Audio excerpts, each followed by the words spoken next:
What is going on, guys? Jason Burke here, Styles Clash for Life, coming at you on YouTube, and today I've got my final four.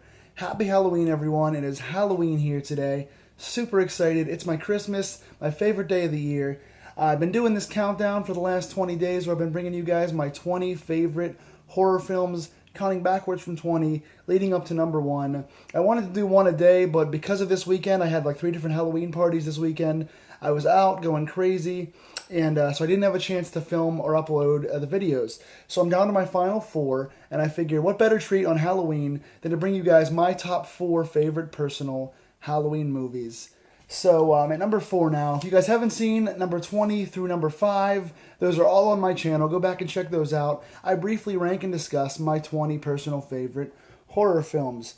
I'm down to number 4 now, and I told you guys before when I did the Child's Play one that sometimes I'm looking at my favorite franchises, my all-time favorite slasher franchises, and I'm taking my favorites of each franchise as my top movies. And so sometimes, even though number 1 is more original and more iconic, of course, because it was the first, obviously, there are times when some of the sequels are actually better or more enjoyable for me than the original. So while I respect and pay homage to the original film, and I want to represent the franchises, I have a more favorite personal one for myself. Such is the case today with number 4.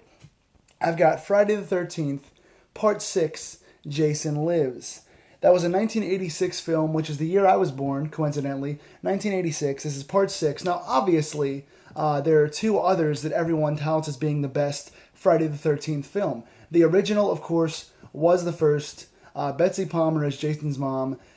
Can't beat the classics, can't beat the originals. But in terms of my personal favorite in the series, I've got number 6. Now, the other one everyone loves, and I love as well, is number 4 with the introduction of Corey Feldman as Tommy Jarvis. And that also holds up as well. If I had to rank my personal favorites in the series, I would say 6, and then before, and then 1. But I just love the fact that Jason is in this one, and it kind of modernizes the genre and does a lot to change and shape the genre in this one.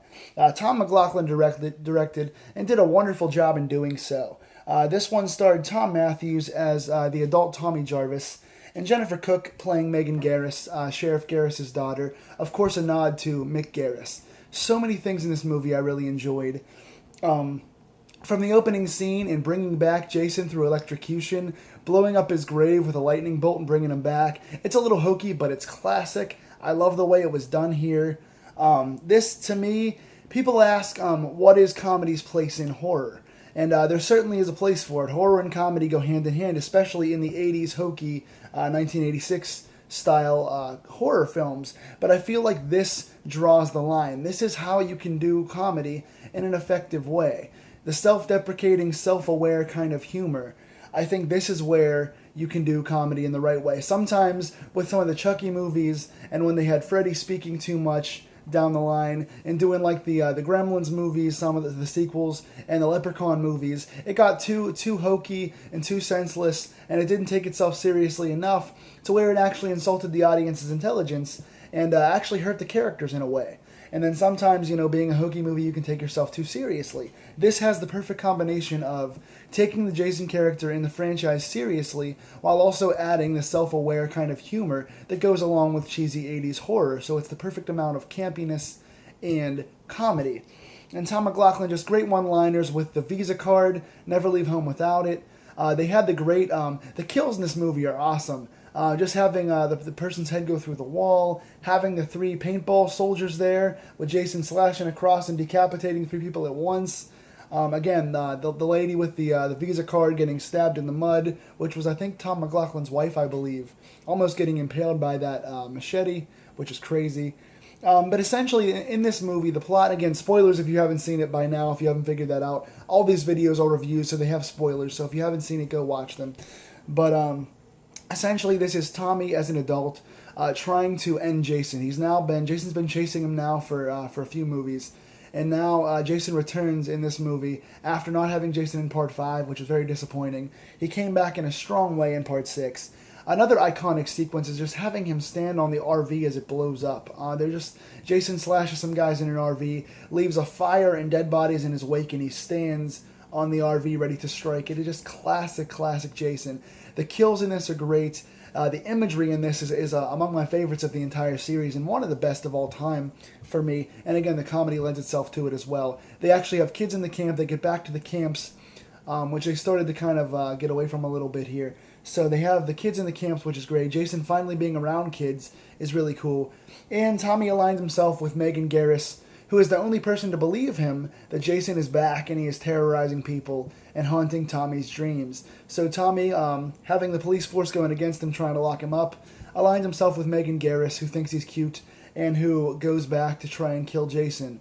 And then at the end, to top this awesome movie off, you have also the classic line of the kids, what did you want to be when you grow up?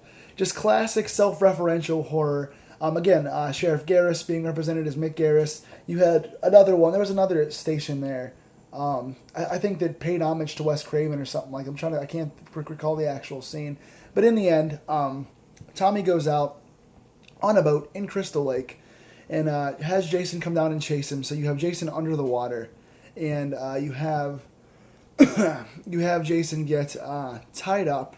He jumps out, pulls Tommy under the water, and then Tommy ties him up to a rock, sets the boat on fire. So you have the imagery of this boat floating in Crystal Lake, surrounded by fire. Jason pops out of the water and pulls Tommy down, engulfed in flames.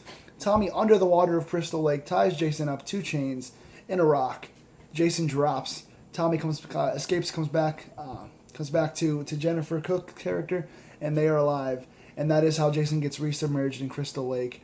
It's just a great movie. And you see water bubbles popping up at the end as well, to signify that Jason is, of course, once again, still with us. Also in this film, you had the amalgamation of rock with horror. I loved The Man Behind the Mask, the Alice Cooper. I believe it's Alice Cooper. I think it is. Is it Alice Cooper? I think so. The Man Behind the Mask. Just a great music video for this. The song is awesome.